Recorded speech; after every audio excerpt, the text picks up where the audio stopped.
Excelentísimas autoridades, señoras y señores, como presidente de Nueva Economía Forum tengo el placer de darles de nuevo la bienvenida al Fórum Europa, la tribuna política que organizamos con la colaboración de Red Eléctrica de España, BT y Asisa.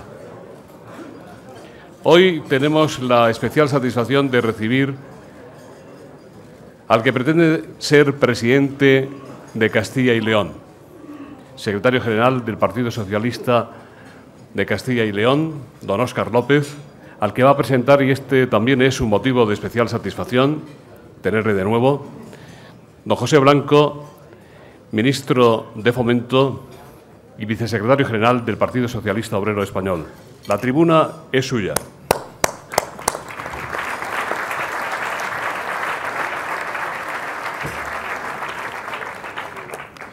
Muy bien, muy buenos días a todos y a todas, ministros, presidente del Congreso, autoridades, empresarios, señoras y señores.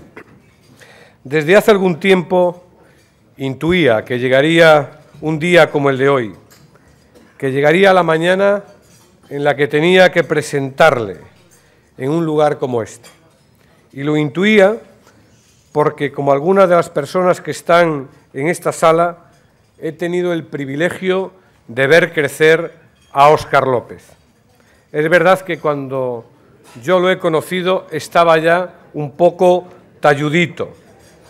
Es verdad que cuando le conocí ya contaba con un currículum de primera y con una experiencia vital, política, dentro y fuera de nuestro país. Pero lo que lo diferencia es otra cosa que hoy quiero subrayar. Nuestro protagonista contiene algo que no es fácil encontrar: la capacidad de seguir creciendo día a día, cada día un poco más. Crecer renunciando a horas de sueño, crecer acumulando horas de esfuerzo, crecer sin erosionarse y sin resignarse. Dice que es uno de los rasgos, creo que es uno de los rasgos de su personalidad que mejor lo define. Y creo que también que esa es la causa que hoy nos reúne, porque solo quien está firmemente dispuesto a crecer, sin dejar de ser lo que es, acaba conquistando la plena autonomía. Y solo quien sabe crecer como él sabe, quien tiene la autonomía que él tiene, puede tener y puede llevar el crecimiento a una comunidad como Castilla y León. Podría contaros algunos de los grandes retos que le he visto superar a Óscar. Podría contaros algunos de los proyectos que le he visto emprender desde la nada hasta el éxito completo. Podría hablaros del papel decisivo que le he visto desempeñar para contribuir a hacer del Partido Socialista una organización más democrática y, por lo tanto, mucho más moderna, mucho más cercana, y podía contaros cómo él tuvo un papel decisivo para llevar al Partido Socialista a la victoria del 2003 y, a partir de ahí, a las sucesivas victorias. Podría deciros cuál ha sido el papel de Óscar en la primera conferencia política del Partido Socialista, una vez que Rodríguez Zapatero ganó el 35 Congreso y qué mano tuvo precisamente para establecer como norma aquello que algunos reivindican tanto ahora como es que tiene que haber primarias. Si están las normas desde que Óscar organizó una conferencia política y él mismo impulsó ese procedimiento. Sin embargo, me parece más útil contaros lo que no he visto. Nunca le he visto levantarse de una reunión sin haber alcanzado, como mínimo, un principio de acuerdo. Es porque piensa que lo que dice no es más importante que lo que escucha, y así lo demuestra. Nunca le he visto dejar una tarea a medio hacer. Es porque sus fines, sus resultados, son el fiel reflejo de sus principios, de unos valores que reflejan su biografía y su inquietud intelectual. Nunca le he visto bloquearse frente a las dificultades, Óscar localiza con precisión dónde está el nudo, el núcleo de cada problema. Evalúa con acierto la dimensión de cada riesgo y, sobre todo, identifica con lucidez dónde están las oportunidades que nadie antes había descubierto. Por eso, mientras otros se preguntan cómo puede llevarse a cabo una reacción, él responde por dónde debe desplegarse la innovación. Por eso, tiene cualidades que por mérito propio le han situado entre los mejores a la hora de liderar, a la hora de motivar y a la hora de cohesionar equipos, y entre los mejores también a la hora de entablar cualquier tipo, y digo bien, cualquier tipo de competición. Vamos a poder comprobarlo durante esta campaña electoral. Va a dejar el listón muy alto. Lo sabemos quienes le conocemos y lo sabemos quienes le queremos y lo sabemos, por supuesto, lo saben, por supuesto, quienes le temen. Quienes quieren que nada cambie saben que donde está Óscar no puede decirse que todos los políticos son iguales. Os quiero dejar con alguien diferente, con alguien que marca la diferencia. Es un líder de los que generan ilusión. Lo está haciendo ahora y lo va a seguir haciendo, con toda seguridad, en el futuro de Castilla y León y en el futuro de España, en el futuro del PSOE. Muchas gracias.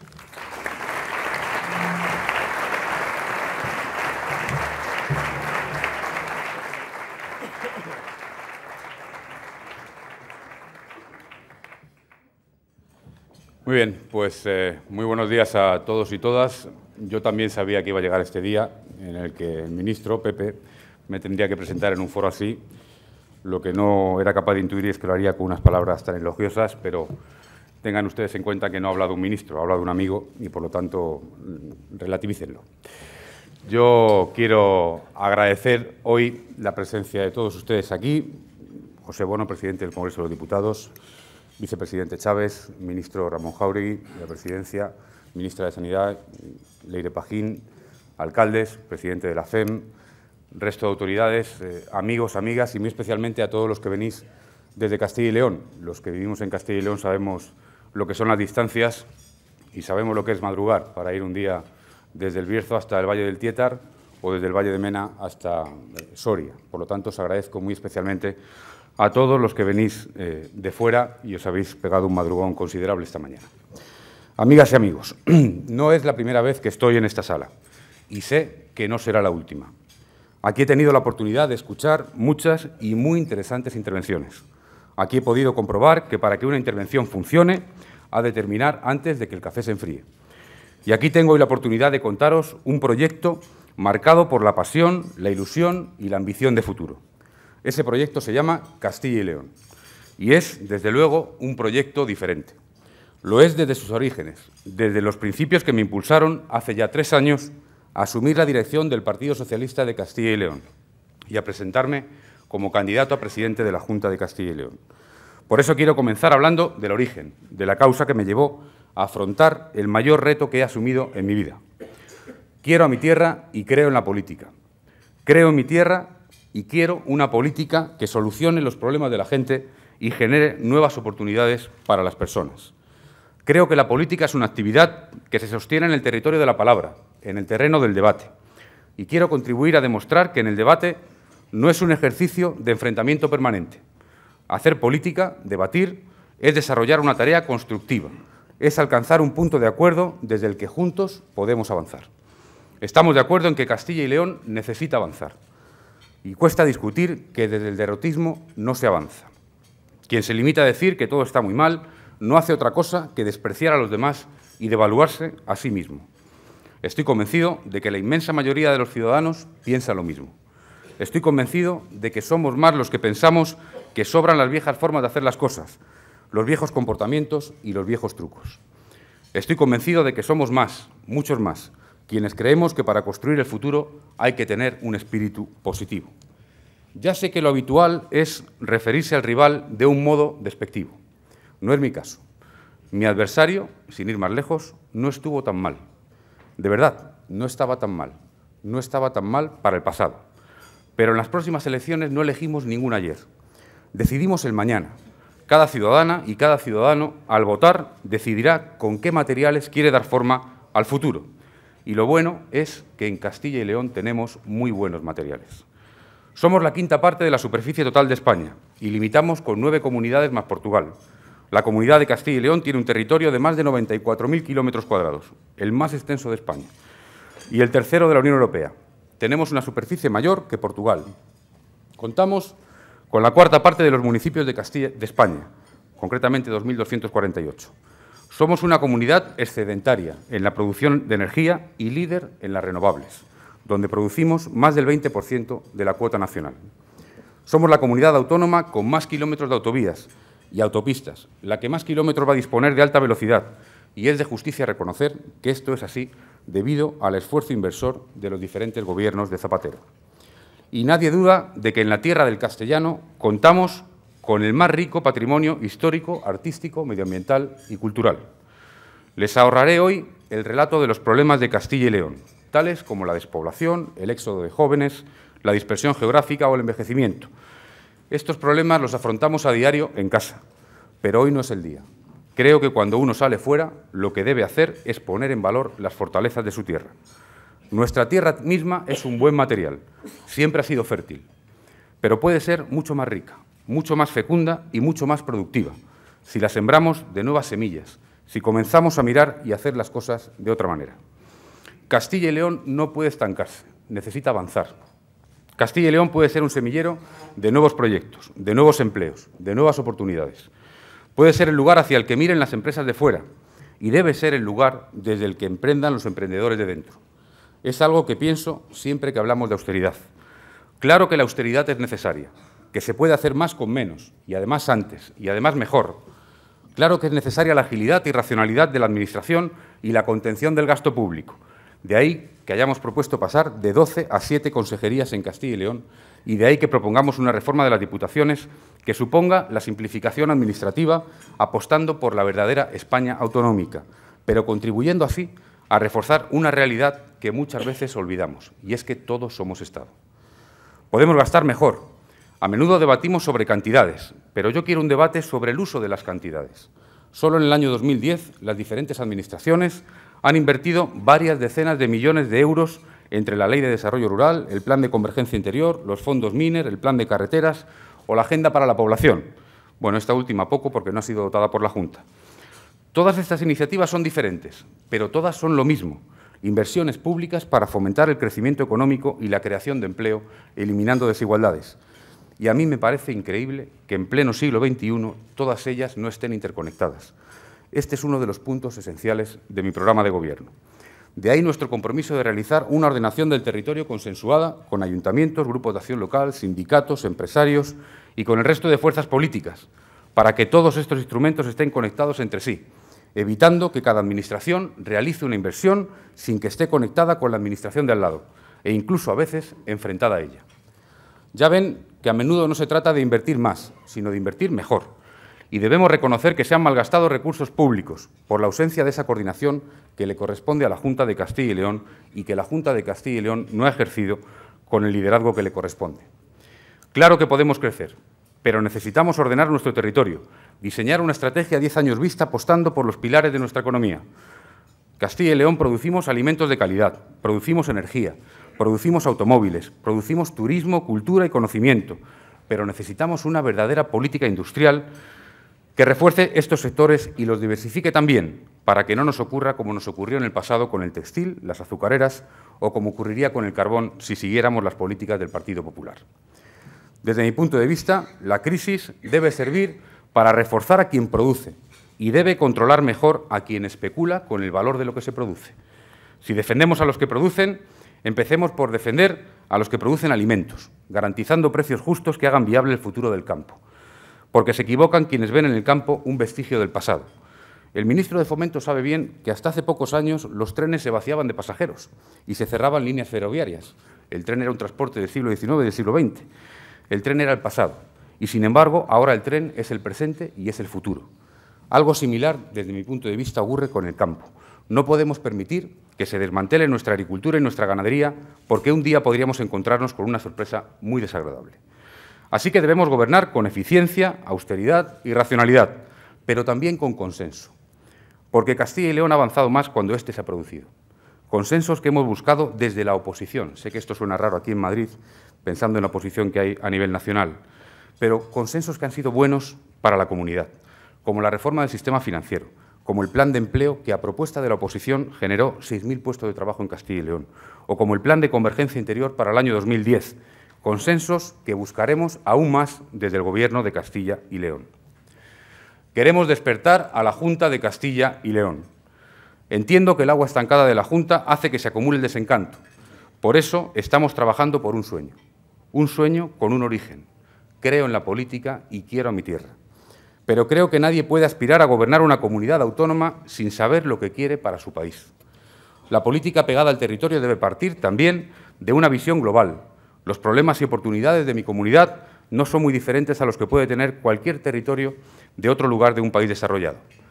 La entrada en el siglo XXI está cambiando el mapa del poder económico y global. Si en el año 2000 los países tradicionalmente avanzados acumulaban el 65% del PIB del mundo, en 2013, solo 13 años después, ese poder económico representará menos del 50% global. Y esto quiere decir que cada vez más ciudadanos de la India, China, Brasil o de países al otro lado del Mediterráneo aspiran legítimamente a vivir como nosotros. Y en este nuevo tablero global veo a España con muchas más oportunidades y fortalezas que debilidades y amenazas. Es cierto que el impacto de la crisis financiera nos ha golpeado con dureza en el empleo, pero también es verdad que con crisis internacional o sin ella, España no podía seguir creciendo de la forma que lo estaba haciendo. La crisis sacó a la luz las debilidades que veníamos incubando durante los últimos 15 años. Debilidades que nacieron de una forma de entender la política económica muy cortoplacista. Ahora todos nos lamentamos de las consecuencias de fiar nuestro crecimiento al monocultivo de la construcción, consecuencias que no solo se reflejan en 3 de cada 4 empleos destruidos, sino también en nuestro sector financiero, que estamos reformando para prepararlo para el futuro, y en nuestro equilibrio fiscal, muy dependiente hasta el estallido de la crisis, precisamente de los ingresos del inmobiliario. Todo esto nos ha servido para no creer nunca más en los milagros económicos. Si España hoy está en condiciones de mirar al futuro con confianza, es porque el Gobierno está haciendo algo más que trabajar para alcanzar la recuperación. Está trabajando para alcanzar el cambio económico. No vamos a salir de esta crisis para volver al punto de partida. Vamos a salir para poner un punto de mucha más fortaleza estructural. Y esta es una diferencia esencial entre los dos principales partidos. Mientras el Partido Popular aboga por las recetas de 1996, incluso rescatando las deducciones indiscriminadas a la compra de vivienda, el Gobierno está operando en todos los elementos estructurales de nuestra economía. Las reformas que se están emprendiendo hoy son la transformación económica más profunda que ha experimentado este país desde los años 80. Se habla mucho de los aciertos y de los errores que ha cometido el Gobierno durante esta crisis. Y yo voy a decirles lo que pienso. Evidentemente, todos los gobiernos cometen errores en política económica. Y sería ingenuo pensar por mi parte que nuestro Gobierno ha sido una excepción. Pero en mi ejercicio de autocrítica no pongo el acento en esta legislatura. La pongo, en todo caso, en nuestra primera legislatura, cuando el Gobierno fue tímido a la hora de cambiar el rumbo del modelo económico heredado del Partido Popular.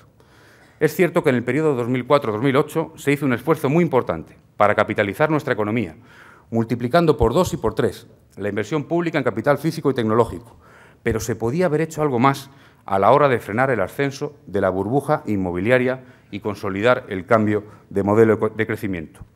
Y de esto podemos aprender una lección.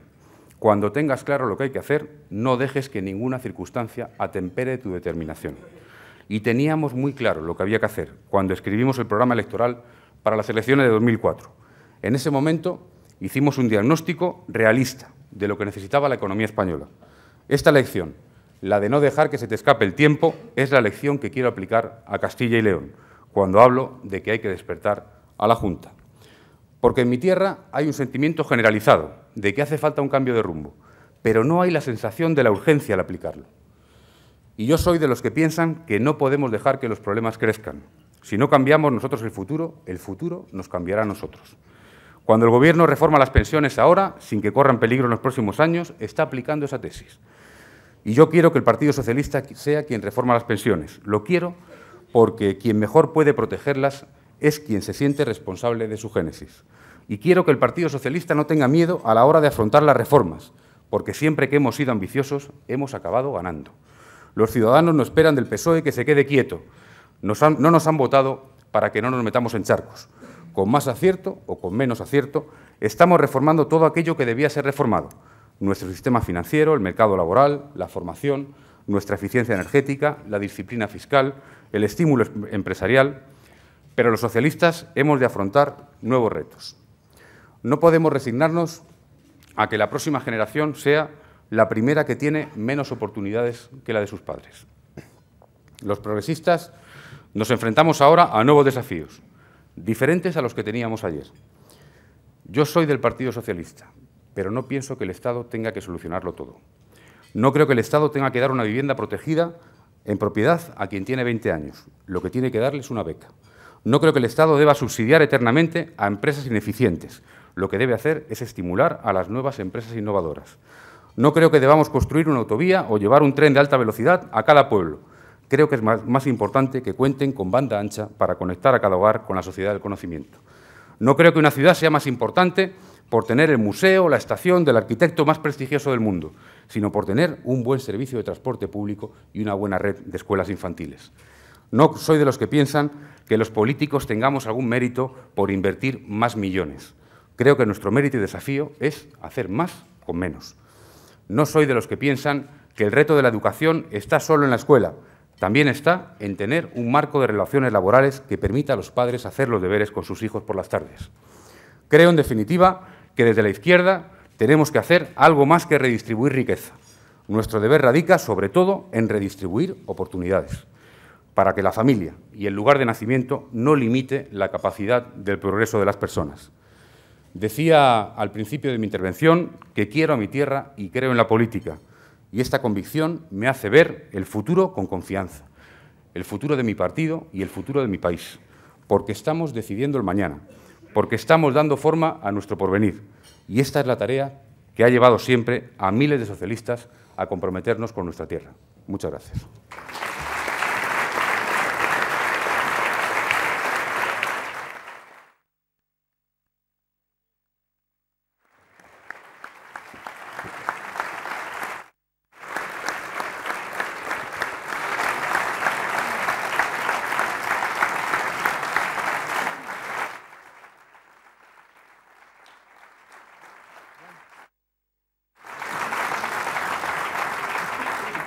Muchas gracias. Pues el café todavía, afortunadamente, no se ha enfriado, al menos del todo. Óscar Campillo, director general de Radio Televisión en Castilla y León, va a ser el moderador del coloquio de esta mañana. Buenos días. La primera pregunta, que en realidad son dos o tres de las que han llegado, era bastante previsible sobre aquella frase del presidente del Gobierno de que ya había comunicado su decisión respecto al futuro a dos personas y las especulaciones que se han desatado sucesivamente, incluidas las conversaciones con José Bono, que nos acompaña hoy. Le pregunta Irene Rivas, del Economista, y algunas otras preguntas sin identificar. En unas primarias a la Secretaría General, ¿con quién se quedaría? ¿Con Rubalcaba, con Chacón, con Blanco? Añaden también con Bono. Blanco no es candidato. Muy bien, pregunta obvia que hemos respondido en más de una ocasión. Yo soy de los que creen que el presidente del Gobierno, por supuesto, tiene todo su derecho a manejar sus tiempos. Es verdad también que el procedimiento de elección de candidatos, como decía antes el vicesecretario general del partido, está perfectamente claro. No se entiende esa división que quieren establecer algunos entre los favorables a las primarias y los no favorables a las primarias. Esta cuestión el partido la resolvió hace 10 años, en una conferencia política donde hizo las normas que regulan la forma de selección de candidatos en el Partido Socialista, que no son dos, es una. Y esa forma lo que dice es que cuando alguien gobierna, no solo el presidente del Gobierno, sino un presidente de una comunidad autónoma, un alcalde, si tiene la intención de no repetir, el partido abre un proceso donde normalmente la gente se presenta con normalidad y, por supuesto, al final hay votación en el caso de haber más de un candidato. En todo caso, el presidente del Gobierno, yo sí creo, lo ha dicho él, que tiene tomado una decisión, pero creo que es su derecho, por supuesto, comunicarla cuando él quiera. Creo que es lo mínimo que este partido le debe al presidente del Gobierno, respetar los tiempos para que comunique su decisión.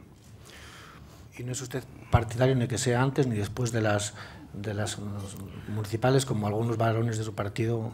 Sería un poco incoherente por mi parte, después de lo que ha afirmado, responder ahora. Bien. Le pregunta a José Luis Sastre cómo ve el futuro de Caja España, Caja Duero, cuyo presidente también nos acompaña. ¿Con quién creen que se debería fusionarse o si cree que debería convertirse en un banco? Hay otra pregunta también al respecto sobre si cree usted que el presidente de la Junta le ha faltado el liderazgo para coordinar el futuro de las cajas de ahorro que había en Castilla y León y de las que ya nos quedan bastante pocas. Sobre la segunda, en esos dos pedales que hay entre la responsabilidad y el tratar de sacar rédito electoral, me quedo con la primera y no haré ninguna valoración sobre la actitud y el trabajo que ha llevado la Junta de Castilla y León, porque saben ustedes que ha habido un acuerdo en todo momento en Castilla y León que yo quiero seguir respetando. El futuro de Caja España y Caja Duero yo lo veo muy bien. Soy muy optimista en relación a una caja que es muy potente, que como todo el resto de cajas de España está en un proceso de reestructuración del sistema financiero. Y además he de decirle que hay el compromiso, desde luego el compromiso del Partido Socialista, de no politizar esa decisión y de respetar la independencia y el trabajo de los órganos de gobierno de la Caja, que por cierto también dirige Evaristo del Canto, presidente de Caja España y Caja Duero, que nos acompaña aquí esta mañana, con lo cual, Evaristo, lo siento, pero te mando toda la presión para allá. Tenemos toda la confianza depositada en Evaristo y en su equipo y, como digo, no vamos a politizar esa decisión. Serán los órganos de gobierno quienes independientemente tomen la mejor decisión para la Caja y yo estoy convencido de que la van a tomar. José Manuel González, Buesa de Servimedia, volvemos al terreno nacional, regional.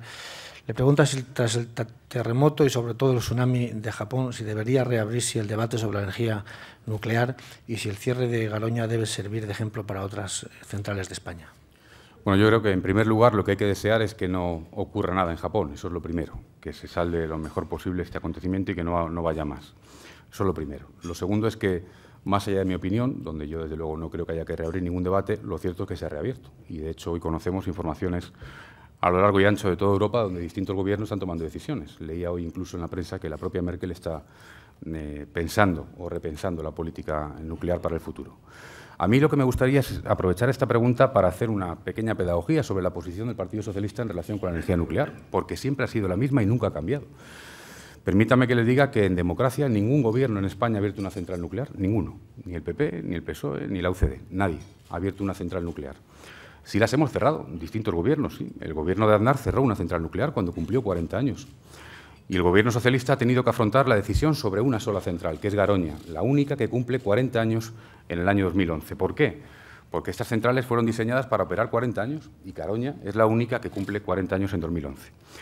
He de decir que el Gobierno de España, aunque parezca mentira, le ha dado una prórroga a Garoña, le ha dado una prórroga de 2 años, hasta el año 2013. ¿Por qué? Porque queríamos garantizar 3 cosas. A, la seguridad energética del país. B, la seguridad de la propia operación, desmantelamiento de la central, que nunca es fácil.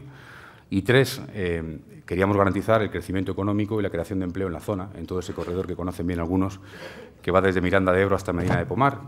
Y, por lo tanto, para eso hay un plan Garoña, compromiso del Gobierno de España de invertir en la zona que permita crear empleo fuera de la central. Pero el Gobierno y el Partido Socialista nunca han cambiado su posición. Desde luego, nunca el Partido Socialista se comprometió a abrir nuevas centrales nucleares y sí se comprometió a ir cerrando las centrales nucleares que cumplieran su edad. Por lo tanto, Garoña, insisto, cumple 40 años en el año 2011. El Gobierno de España ha decidido cerrarla en el año 2013, a pesar de que el PP y algunos otros sectores pidan 10 años de prórroga. El Partido Socialista, el Gobierno de España, ha tomado la decisión de cerrar en el año 2013 y esa es la decisión. Y no ha habido ninguna otra decisión y, por lo tanto, no hay ningún cambio en materia de política energética nuclear. Muy bien.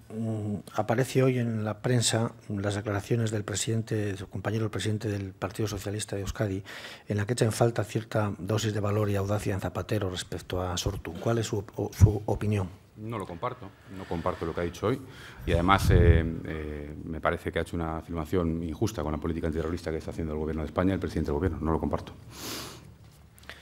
José María González Vélez, de la Asociación de Energías Renovables. El Gobierno de Castilla y León quiere establecer un impuesto ambiental, precisamente a las renovables. Díganos su opinión. Bueno, nuestra opinión está expresada ya a través del grupo parlamentario, que también dirige nuestra portavoz, Ana Redondo, que ya ha tenido reuniones con la Junta, que ha conocido un documento y que se ha enviado para conocer los informes oportunos. Por lo tanto, estamos a la espera de esos informes oportunos. Dos preguntas sobre el encaje de León en Castilla y León. Miguel Ángel Fernández Cardo, del PSL-PSOE, le dice que una comunidad integrada por dos regiones después de casi 25 años de gobierno del PP, la región leonesa sigue sin sentirse integrada. Y pregunta, ¿es posible satisfacer las necesidades de las personas y las aspiraciones identitarias en el proyecto de Castilla y de León? Y hay otra pregunta que hace referencia a la petición del Partido Socialista de León de contar con un grupo propio en las Cortes de Castilla y León. Bueno, es verdad que León tiene una realidad singular y quien no lo reconozca pues está ciego, ¿no? Para empezar, ahí están las urnas y las urnas dicen que hay incluso un partido que tiene representación propio de León, ergo hay un sentimiento especial en León.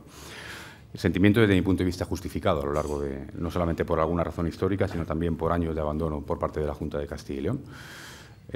Lo que pasa es que a mí me preocupa más otro fenómeno que hay en Castilla y León y es que esa desafección hacia la Junta empieza a no ser patrimonio exclusivo de León. Empiezo a intuir que en Segovia y en Ávila se mira cada vez más a Madrid. Déjenme que les dé un dato. A mí me preocupó algunas encuestas que hicieron algunos periódicos donde los ciudadanos de Segovia y de Ávila decían en un 98% que preferían que su caja estuviera con Caja Madrid que con una caja de Valladolid. No había ninguna caja en Valladolid y, sin embargo, la gente prefería... bueno, me preocupa que en Soria se mire más hacia Aragón que hacia la propia Castilla y León.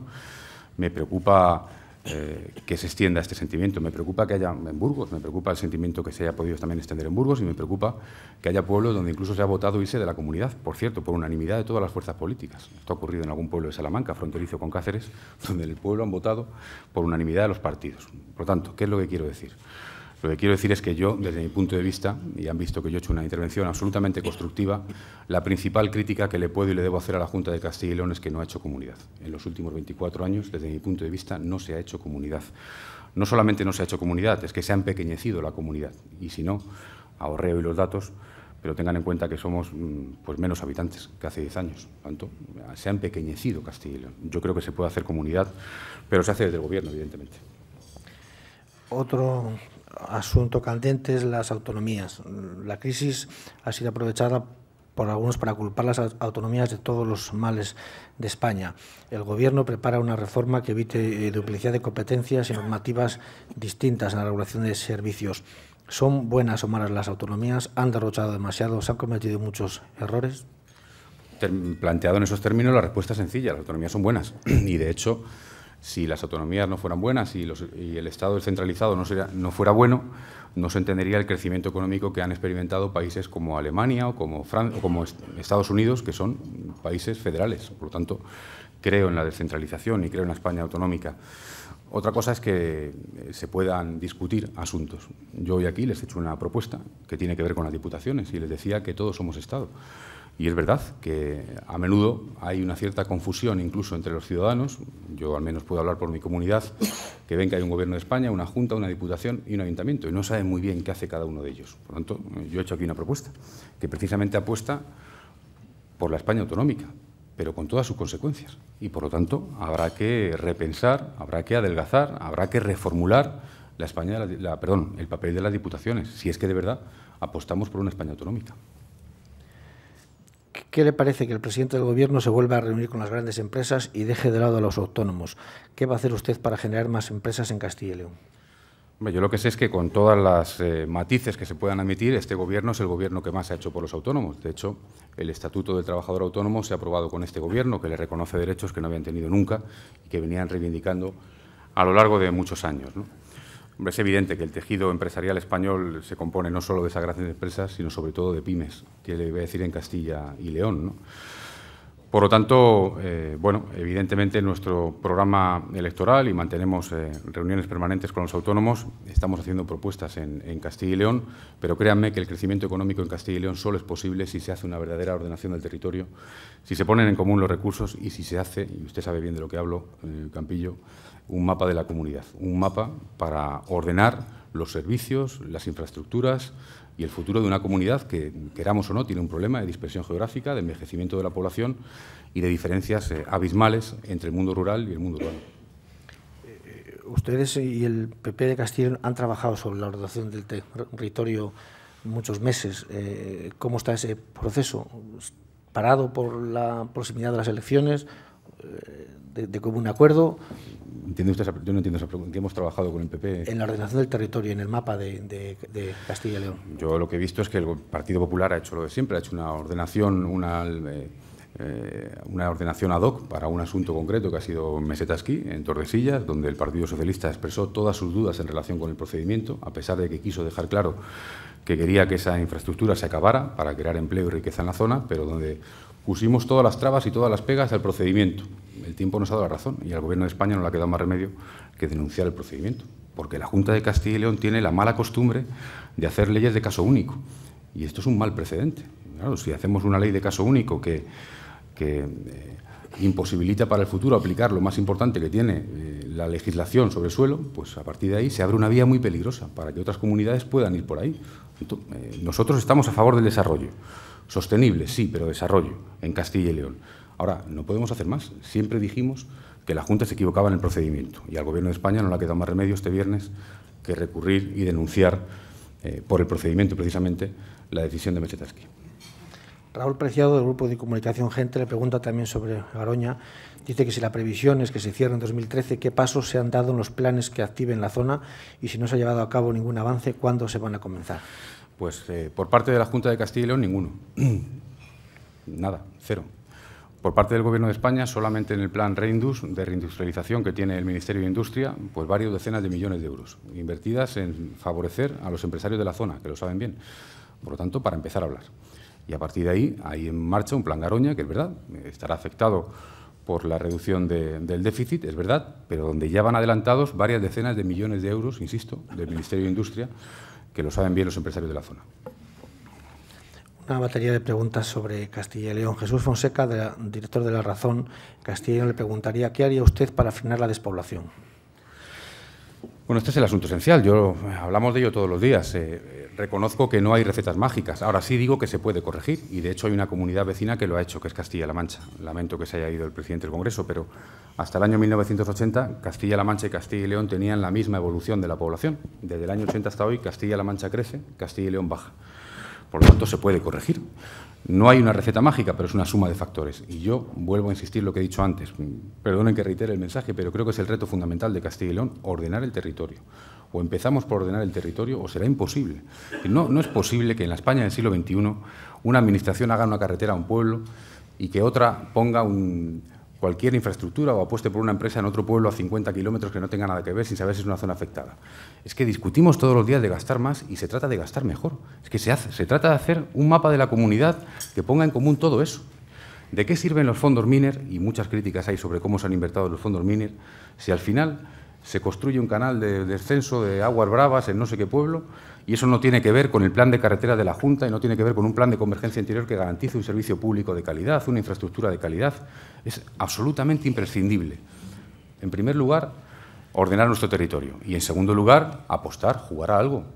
Yo he visto una comunidad vecina como Aragón apostar a algo, apostar a 2, 3 líneas estratégicas, ha apostado por la logística, ha apostado por la nieve, por cierto, que es el 10 o el 12% del PIB de Aragón, ha apostado, quiero decir, en la España interior, por cierto, por ordenar el territorio, en la España interior seguramente se perdieron muchas oportunidades en el siglo XIX y en los principios del XX porque había que tener un puerto, pero hoy en día no hace falta tener un puerto. Hoy en día la logística, y Aragón es la prueba de ello, permite que, aunque las transacciones se puedan hacer de forma telemática, la mercancía tenga que viajar. Y en ese sentido Castilla y León tiene un posicionamiento estratégico ejemplar en España, que no está aprovechando. Y, por lo tanto, yo creo que se trata de apostar por nuestros pilares, diversificar también, los he enunciado antes, por supuesto, la agricultura y la ganadería, por supuesto, el automóvil, por supuesto, las energías y muy especialmente las energías renovables, y hacer una política industrial que apueste por esas líneas estratégicas. Juan José Taboada, de Gente, le pregunta por la reducción del número de consejerías, supongo que se refiere a cuántas tendría usted, y si va a asumir las competencias que aún están en el aire y en qué condiciones. Bueno, la primera pregunta, es verdad que mirando el mapa nacional hay gobiernos autonómicos que van desde el 12 consejerías, es el más alto, Castilla y León, hasta los más bajos, Castilla-La Mancha, que tiene 7. A mí me gusta la estructura de 7 y desde luego es el planteamiento que hemos hecho. Creo que es plenamente eficiente para una comunidad como la nuestra. En relación con la segunda pregunta, no entiendo muy bien. Que se va a asumir las competencias. ¿Asumir las competencias? Que están en el aire, por justicia, por ejemplo. Bueno, sí, el Estatuto de Autonomía de Castilla y León, como el resto de estatutos 2.0, estos que han sido modificados, establece nuevas competencias, entre ellas dos. Una de ellas la gestión del Duero y la otra la gestión de la justicia. Es verdad que por parte de la Junta de Castilla y León no hay ninguna intención de asumir la justicia y hay toda la intención del mundo de asumir el Duero. La posición del Partido Socialista es bien clara, las dos, no una, las dos. Eso es lo que dice nuestro Estatuto de Autonomía y eso es por lo que hemos trabajado, las dos. Si bien es cierto que la transferencia del Duero está afectada por una sentencia pendiente entre Extremadura y Andalucía, si no recuerdo mal, y por lo tanto sería también prudente escuchar esa sentencia, porque es verdad que el Duero no solo afecta a Castilla y León, sino que afecta también incluso a Portugal, a otro país. Las condiciones las mejores posibles, supongo. Tres preguntas sobre su futuro a corto plazo.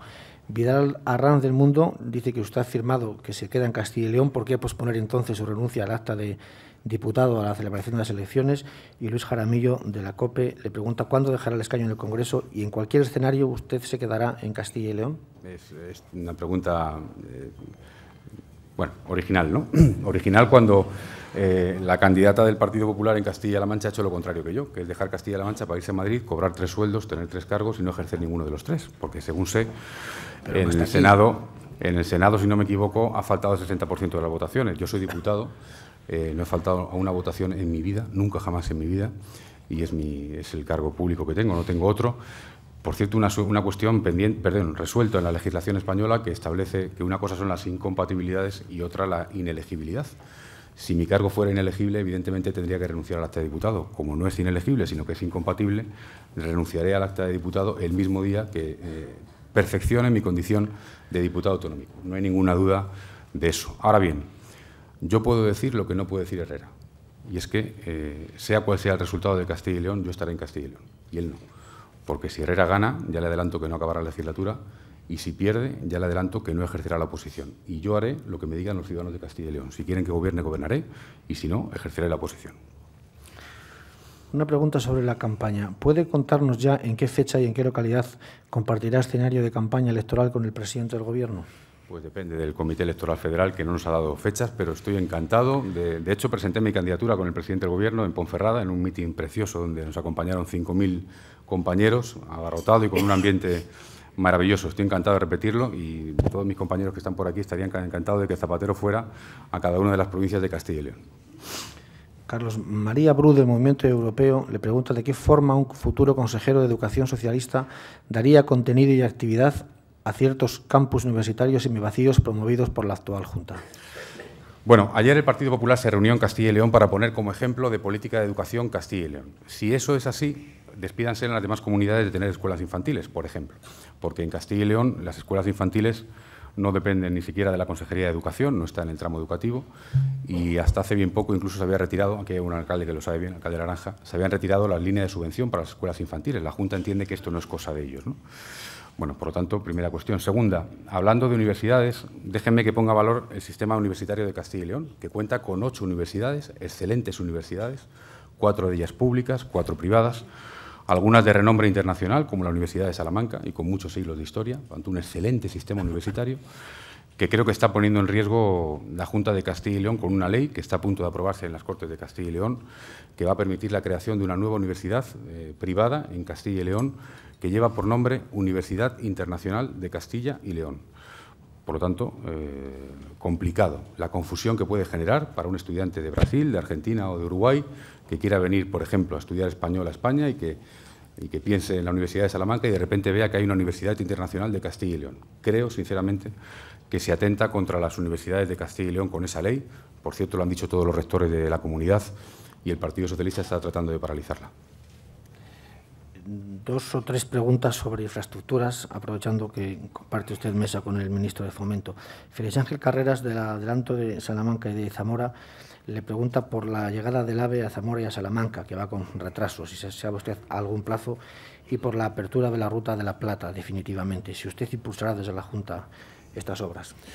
Desde luego a Salamanca llegará antes de que llegue el hospital que va a hacer la Junta de Castilla y León, que llevamos esperándolo más años que el AVE, ¿no? En todo caso, me pienso dar un lujo en este desayuno. Llevo 4 años hablando de las infraestructuras del Gobierno de España, justificando lo que no hay que justificar, porque es el doble de inversión del que hacían el Gobierno de Aznar.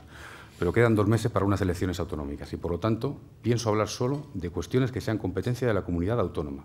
No tengo que defender lo que se defiende por sí solo, como ha sido duplicar la inversión en infraestructuras en Castilla y León. Llevo 3 años explicándolo por el territorio, me quedan 2 meses para unas elecciones autonómicas y pienso hablar todos los días de lo que toca, que son las competencias de la Junta de Castilla y León. Entonces, de la autovía del Duero ya ni hablamos. No, la autovía del Duero usted la conoce mejor que nadie. La autovía del Duero trae un retraso, como lo trae la León-Valladolid, histórico, de más de 15 años, donde sobre todo había un problema de decisión. Y este Gobierno, por cierto, este ministro, tomó la decisión. Tomó por fin una decisión que fue incapaz de tomar Aznar, porque era el paso de los viñedos famosos de la Ribera del Duero. Es verdad que luego descubrimos que cuando él iba allí iba en helicóptero a jugar al dominó y por lo tanto no le afectaba la carretera. Pero este Gobierno, con todas sus pegas, con los problemas que ha generado, con las discrepancias que ha generado, ha tomado una decisión, que era lo importante. A partir de ahí es una cuestión de inversión. Silvia Garrote, del Heraldo de Soria, también le pregunta su opinión sobre el proyecto Cúpulas del Duero y en concreto la ciudad del medio ambiente de Soria. Soy absolutamente incapaz de expresar una opinión sobre las cúpulas del Duero como cualquier ciudadano de la Comunidad de Castilla y León, porque jamás he conseguido que me expliquen en qué consisten las cúpulas del Duero. Nacho Foces, del norte de Castilla, le pregunta si con la llegada a las Cortes de Castilla y León trasladará su lugar familiar de residencia a Castilla y León y dónde paga sus impuestos. Pues desde luego pago mis impuestos en Madrid y en Castilla y León, porque tengo mi residencia fijada en Riaza, municipio de Segovia, desde hace 10 años, no como el señor José María Aznar, que fue presidente de Castilla y León, censándose el último día cuando se cerraba el plazo en la sede del PP de Ávila. Mi caso no es así, soy vecino de la villa de Riaza desde hace 10 años, por cierto, excelente villa que les recomiendo que visiten, podrán esquiar incluso, y por lo tanto esa es mi tierra, es la que quiero, y desde luego en cuestiones personales que afecten a mi familia no voy a entrar, por mucho que quiera el PP. Luis Miguel Torres, de la agencia ICAL, recuerda que es una referencia al papel de las diputaciones y le pregunta si podría concretar qué espera que sean las diputaciones en el futuro, si tendrá que adelgazar o perder papel político. Sin ninguna duda. De hecho, ya el Estatuto de Autonomía de Castilla y León ha reducido el peso de las diputaciones y ha habido este debate en otras comunidades, como en Cataluña, por ejemplo, con la cuestión de las veguerías. Ese debate está abierto. Y algunos pensamos que la Diputación es la administración más antigua y más opaca y requiere de una reforma. Y desde luego los ciudadanos, insisto, muchas veces confunden y no saben muy bien qué hace cada administración. Yo creo que hay que simplificar y hay que tomar conciencia de que todos somos Estado y que no tiene sentido que un fondo europeo como el Fondo Miner lo aplique la Junta de Castilla y León, pero la Diputación haga un plan operativo local que no tenga nada que ver con eso y esté desconectado. Simplifiquemos. En España hemos apostado por un modelo, no por 4, por uno, que es el autonómico. Por lo tanto, apostemos hasta el final y hay que adelgazar y hay que repensar el papel de las diputaciones. Y desde luego el Partido Socialista en el programa electoral va a hacer una propuesta concreta sobre el adelgazamiento del papel de las diputaciones. Aeropuertos. Castilla y León tiene 4 y su ocupación es tirando a pequeña. Preguntan qué haría usted si llega a gobernar. Pues es verdad que Castilla y León tiene 4 aeropuertos. Es verdad también que estos temas es más fácil afrontarlo desde el principio que cuando ya están hechos los 4. Es verdad también que la Junta de Castilla y León tiene pendiente un compromiso desde hace 4 años para la creación de un plan regional de aeropuertos que nunca se ha hecho. Y es verdad que el Gobierno de España ha invertido en la mejora de todos ellos, incluso en la construcción de alguno nuevo como el de León.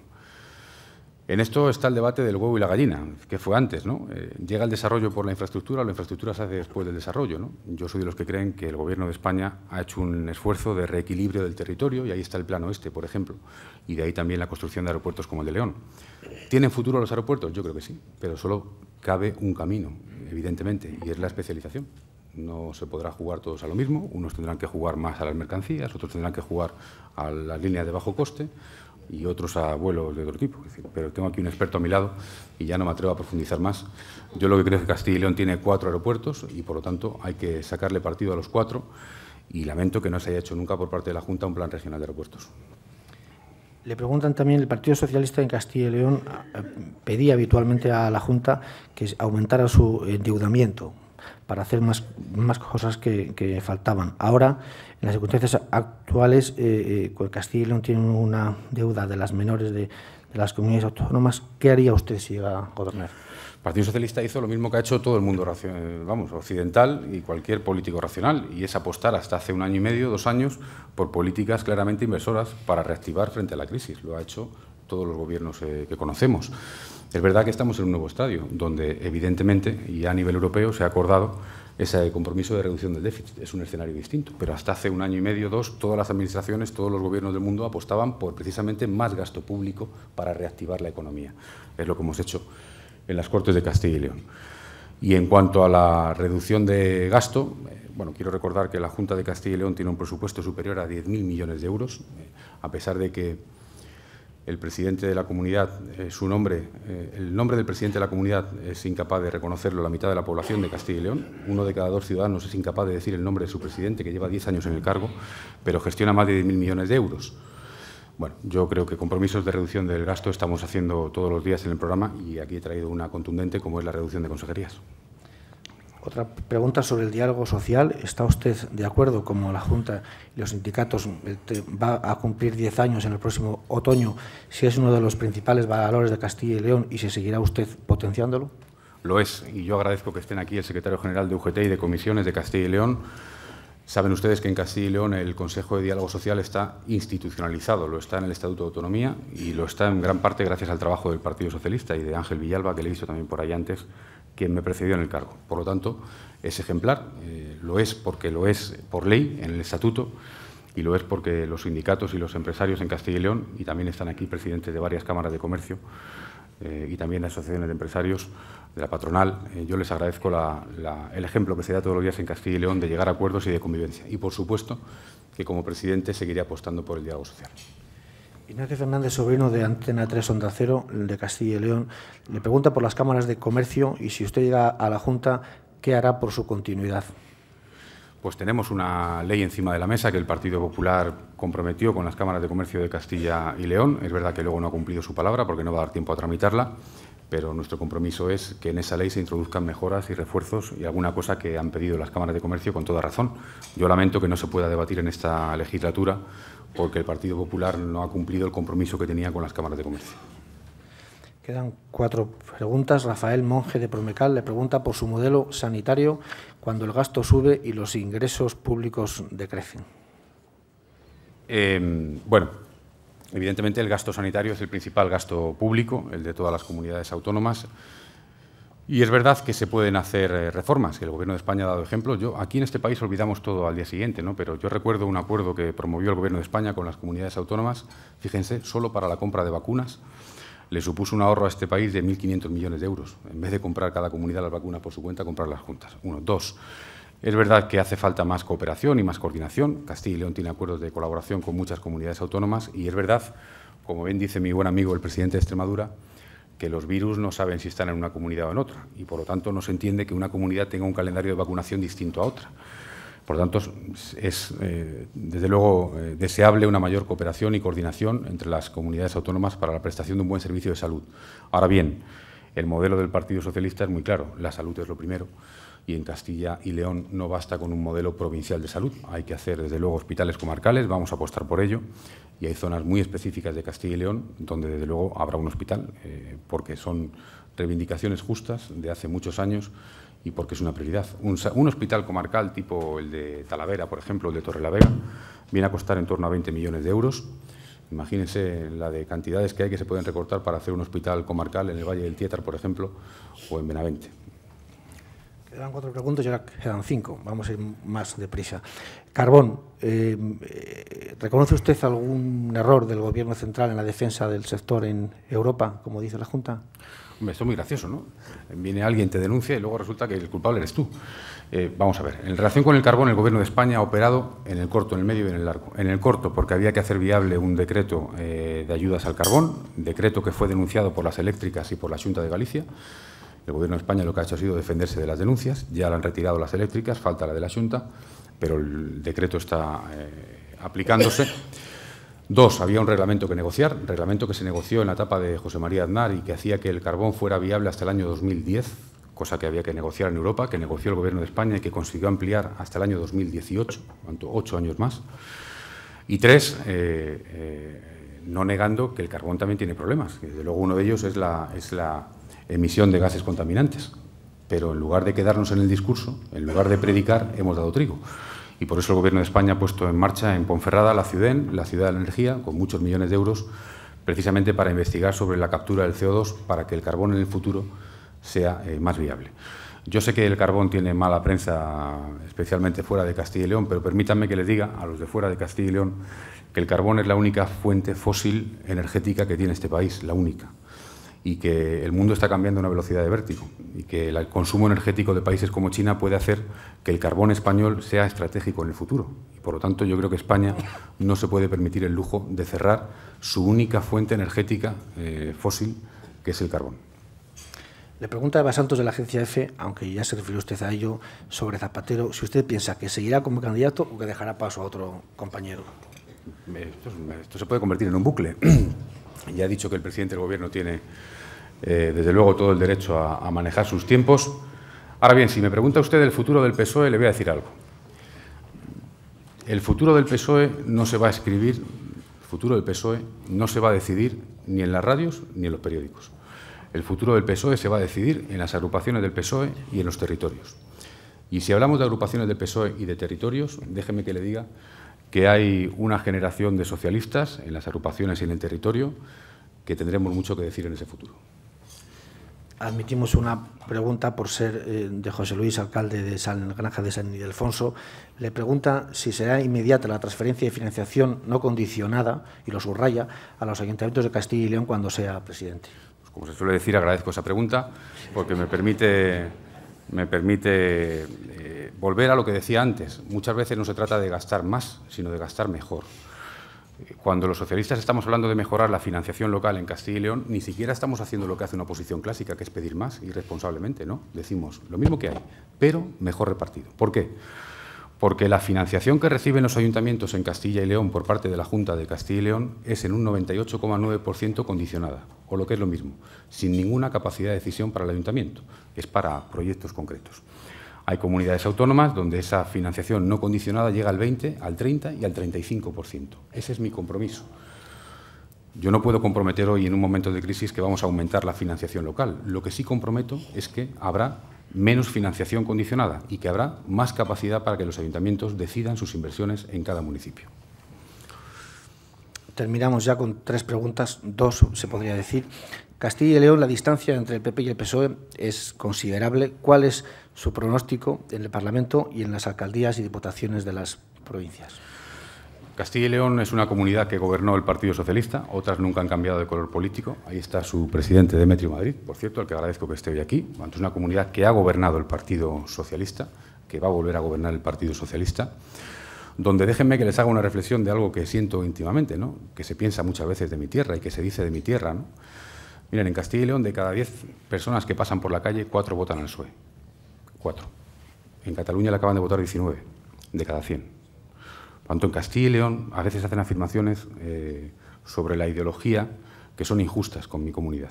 4 de cada 10 personas, el 40% en generales, votan al PSOE. Y la gobernó el Partido Socialista. Y gobierna hoy en ciudades, por cierto, como Segovia, Pedro Aragüetes, mayoría absoluta, como Palencia, como León o como Soria. Por lo tanto, capitales. O ciudades importantísimas, como Aranda de Duero, que también está por ahí, Miranda de Ebro, ciudades que superan los 20.000, 30.000 y 40.000 habitantes. Por lo tanto, se puede gobernar Castilla y León. La hemos gobernado y la vamos a gobernar otra vez. Marga Enríquez, de Radio Nacional de España, en Castilla y León, le pregunta, ¿en el programa electoral incluirá la potenciación del Centro Territorial de Televisión Española al no tener Castilla y León una televisión autonómica? Supongo, Marga, que te refieres pública, porque privada sí que hay. Es otra pregunta que me permite hacer otra interesante disertación, sobre todo porque será polémica también, entiendo, en cierta medida a nivel nacional. Miren, yo he participado de la reforma del modelo público de televisión española, de servicio público de televisión. El servicio público es un servicio que se presta hasta por triplicado en este país, a nivel estatal, a nivel de comunidad e incluso en algún ayuntamiento. Eso no ocurre con la sanidad o con la educación. Bien, yo creo que los ciudadanos tienen derecho a tener un servicio público de televisión, pero creo que en el modelo actual las comunidades que no tenemos una televisión pública autonómica tenemos ese derecho menos garantizado. Por lo tanto, ¿cuál es mi propuesta? Hombre, yo, con la que está cayendo, no se me ocurriría ni de lejos proponer ahora la creación de una televisión pública en Castilla y León, pero sí propongo que hagamos una discriminación positiva en televisión española y que aquellos territorios donde no hay una televisión pública autonómica, Televisión Española doble sus medios, sus recursos y su programación. Quiero recordar que Televisión antes tenía una franja al mediodía, otra por la noche. Después de la reforma solo tiene una al mediodía y ha reducido su plantilla. Bueno, un ciudadano de Andalucía afortunadamente tiene la suerte de tener Canal Sur 1 y 2. Tiene garantizado el servicio público de televisión. Uno de Castilla y León tiene solo media hora al día de servicio público de televisión en Televisión Española. Por lo tanto, mi propuesta no es la de abrir una televisión pública autonómica y sí la de reforzar el papel de Televisión Española en las comunidades donde no hay una televisión pública autonómica. Se ha referido usted a Demetrio Madrid y preguntan que en un gesto de recuerdan que en un gesto de honorabilidad Demetrio Madrid dimitió por estar encausado en un procedimiento que luego le declaró inocente. ¿Cómo valora que Camps con el aval de Rajoy se presente a las elecciones? Para empezar, la comparación es muy injusta, porque Demetrio nunca fue encausado por nada que tuviera que ver con asuntos como los de Camps. Es verdaderamente injusta. Pero yo, de todo este capítulo del que hemos hablado en muchas ocasiones, ¿no?, y de este paréntesis que se abrió precisamente con la llegada de José María Aznar a la presidencia de la Junta de Castilla y León y luego hasta donde llegó, hasta las Azores, pues lo cierto es que me quedo con una anécdota que me contó siempre Demetrio y que expresa la psicología, ¿no?, y el personaje que hay detrás, ¿no? El día antes de que Demetrio Madrid dimitiera como presidente de la Junta, habló con el jefe de la oposición, que era José María Aznar, y le comunicó que iba a dimitir. Demetrio le dijo a José María Aznar que el día siguiente dimitiría en rueda de prensa. Lo que hizo cuando colgó el teléfono José María Aznar fue llamar a la prensa para exigir que dimitiera. Eso es lo que habla de lo que hay detrás de cada personaje. Última pregunta. ¿Hay en Castilla y León más medios de comunicación de derechas que de izquierdas? ¿Influirán los medios en que pueda continuar gobernando el PP en la comunidad? Mire, toda mi vida he trabajado por reforzar el pluralismo en los medios de comunicación. Lo cierto es que he formado parte de un proyecto que ha reformado la radio y la televisión pública, que ha ampliado el pluralismo informativo, que donde había 3 cadenas nacionales privadas hay 8 operadores que explotan más de 30 y pico cadenas y que, por lo tanto, cree en la independencia de los medios y cree en la pluralidad de los medios de comunicación. Por lo tanto, no tengo ningún problema y además creo que en Castilla y León hay una estructura mediática potente y con la que no hay absolutamente ningún problema. Yo soy de los que piensan, como dijo Churchill, mire, puede ocurrir eso de que yo discrepe radicalmente de lo que usted piensa, pero daría mi vida para que pueda seguir diciéndolo. Él dice que quiere despertar a Castilla y León. Lo que hemos podido comprobar es que es rápido, ágil, concreto y que él sí que está despierto. Cedo la palabra a Jaime Cabestany para que despida el acto en lugar de los patrocinadores de Fórum Europa. Jacinto Cabestany. Muchas gracias por la publicidad del nombre. En nombre de los patrocinadores, señor Blanco y señor López, muchas gracias por atender a la invitación del Fórum de la Nueva Economía y usarlo como foro de puesta de largo en su candidatura a la Junta de Castilla y León, para lo que le deseamos mucha suerte. Muchas gracias.